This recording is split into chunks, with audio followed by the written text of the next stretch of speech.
Watter een van die volgende kombinasies dui die sterkste intermolekulêre kragte korrek aan wat onderskeidelik in etanoosuur en metielpropanoaat gevind word? Die korrekte antwoord is D. Etanoosuur het die COOH groep en gevolglik is daar 'n waterstof wat gebind is aan 'n suurstofatoom. Daar is dus waterstofbindings in die geval van karboksielsure, waarvan etanoosuur 'n voorbeeld is. Let daarop dat daar ook dipool-dipoolkragte as ook Londenkragte by karboksielsure voorkom. Maar die vraag vra spesifiek om die sterkste van hierdie kragte te identifiseer.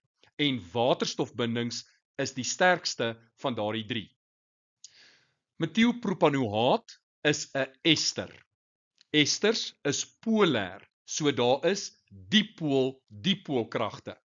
Daar is ook Londenkragte by esters ter sprake, maar die vraag vra weer eens om die sterkste intermolekulêre kragte te identifiseer. So, dit is dipool-dipoolkragte.